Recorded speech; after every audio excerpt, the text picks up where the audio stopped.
के छ गाइज अनि आज सामान सकेर भ्लग बनाऊ भन्ने अलिक प्लानिङ हो।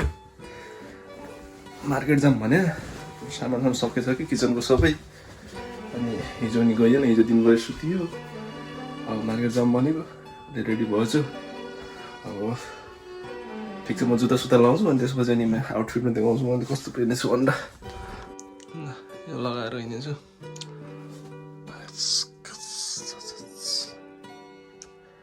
सेभिङ हान्दिएको भोलि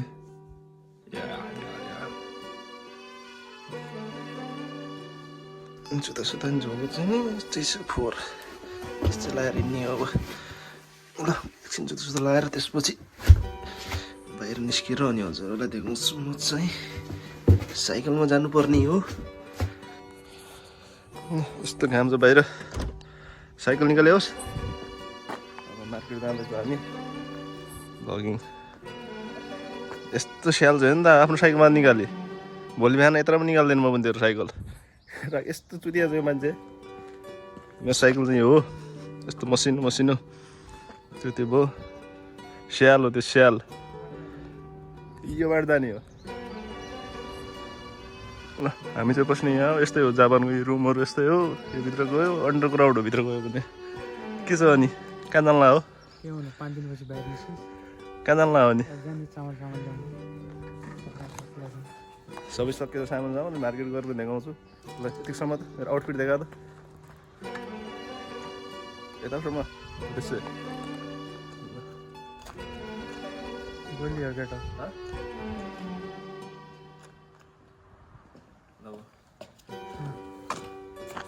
अनि हामी जाँदैछौँ साइकलमा। यस्तरी हो साइकल चलाउनु पर्ने। ल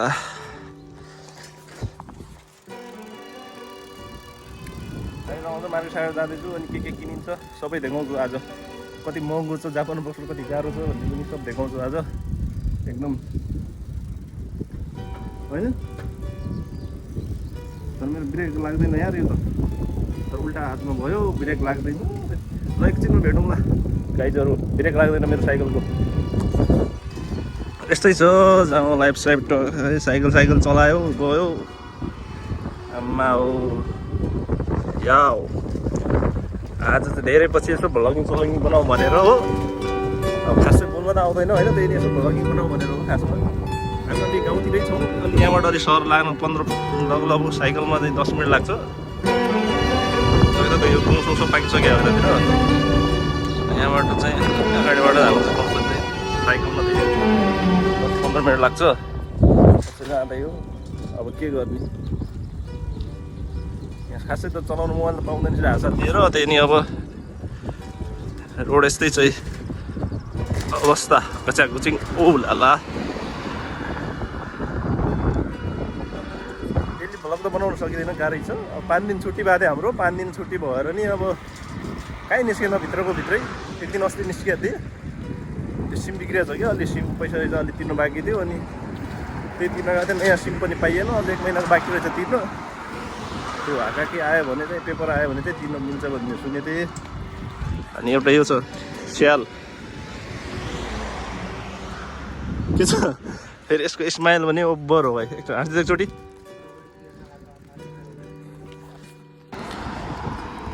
आज एक दिन सेभिङ हानिदिएको अनि अर्कै देखिरहेको छ क्या। अनि आवाज अर्कै नर्भस फिल भइरहेछ। अनि सबै ठिकै छ। यस्तो छ अब यहाँ ठाउँ रोडहरू त एकदम गाडी खासै हुँदैनन्, त्यस्तो हुँदैन। यसलाई त म यस्तै सोधिदिन्छु यत्तिकै, पाइडल नमारे। पाइडल मारेकै छैन, यस्तो स्पिड छ साइकल। रमाइलो छ। अब सिधै मार्केटै गएर भेटौँला भन्ने कुरो लागिरहेछ। मार्केटै गएर भेटौँला अब होइन। By by. ल फाइनली हामी आइसकेका छौँ सहरमा। यहाँदेखि चाहिँ स्टार्ट भयो सहर एकदम। यहाँदेखिबाट अलि अगाडि चाहिँ मार्केट छ। फ्यामिली मार्ट हो खासमा यो चाहिँ। यहाँ चाहिँ खासै केही पाउँदैन, सानो फ्यामिली मार्ट पऱ्यो।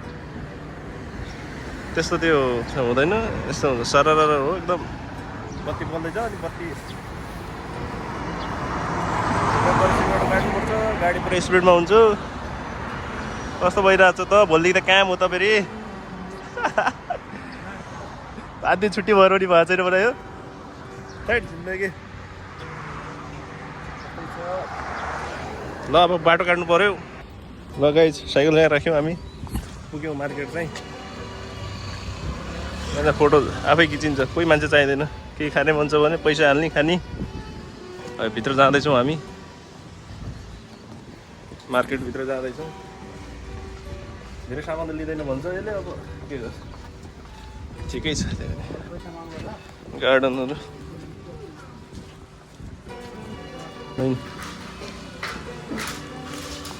हामी यहाँबाट अन्डर गर्दैछौँ अब हिँड्दैछौँ भित्र के मनपर्छ त्यही किन्ने अब रासन रुसन गरेर पहिला हामी सबभन्दा अगाडि तरकारीतिर जान्छौँ तरकारी हेर्छौँ कति महँगो त तरकारी देखाउँछ हजुरहरूलाई के रह्यो 5 कति पिस छ नि 4 पिस छन् 4 पिसको कति छ 400 रुपियाँ उलाल्ला यस्तो महँगो छ सिमला हाल्नुपर्ने हो सिमला छैन नि त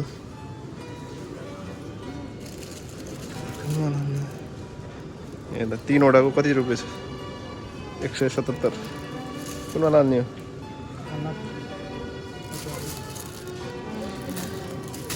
दुईटा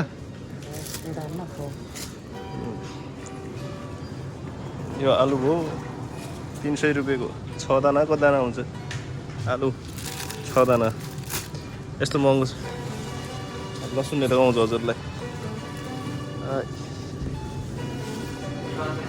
लसुन हेर्नु त 3वटाको कति छ 178 गाह्रो छ सबभन्दा महँगो देखाउँ तपाईँले धनियाँ त्यो धनियाँ हो यसको कति पर्छ प्राइस 398 लगभग 400 रुपियाँ 20 रुपियाँमा आउँछ हाम्रो नेपालमा 20 रुपियाँको यस्तो महँगो छ गाइजहरू गाह्रो छ महँगो एकदम महँगो छ कहाँ पुग्यो ल अन्डा ल्याओस् के हाल्ने हो नि यस्तै छ टाइममा हुँदै गर्छु काट यसरी छ आफूलाई जे मन लाग्यो यस्तो गल्ली हुन्छ जे मन लाग्यो त्यही छान्ने गर्ने यो मासुहरूको आइटम हो यो पोर्क गाईहरूको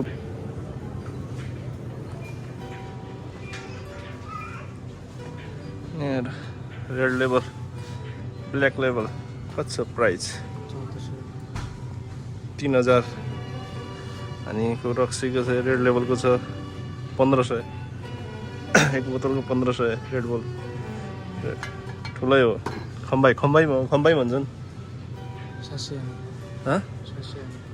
त्यो त खम्बाई हो जस्तै तेरो कस्तो हुन्छ थरी दारुको आइटम छ के भने अब चाहिँ खाइन्न अनि गाह्रो छ कस्तो नबोलो र तर टेन्सन हुन्छ भाइ अगाडि जा भाइ नबोलो ढुकमार पानीहरू हुन्छ पानी 2 लिटरको कति पर्छ यो सस्तोवाला हो यो 110 पर्छ यही खान्छौँ हामी सस्तो हेर्नु पऱ्यो नि गाह्रो छ कतिवटा हाल्ने पानी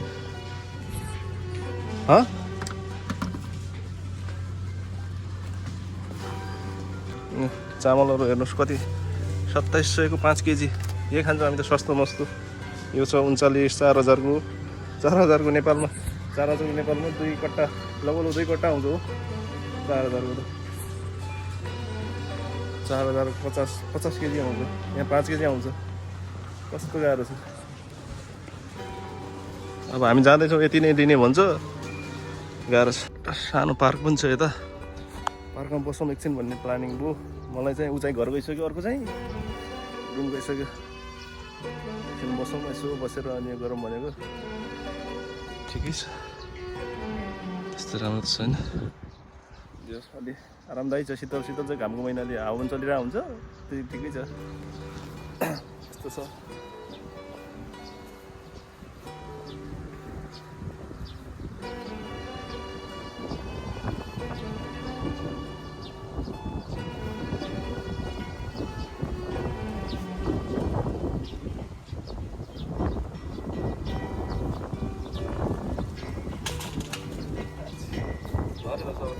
साइकल झऱ्यो मार्केटबाट फर्किसक्यो गाइज बाटो यस्तो छ गर्मी धेरै छ ओभर गर्मी छ क्या सेम सेम गर्मी हुँदो रहेछ हौ त नेपाल र यता सेम सेम प्राय त्यही 40-42 पुग्छ अरे यता हाम्रो नि गाउँतिर 40-42 पुग्थ्यो बर गर्मी छ हौ गाह्रो साइकल चलाउँदा कस्तो गर्मी होला त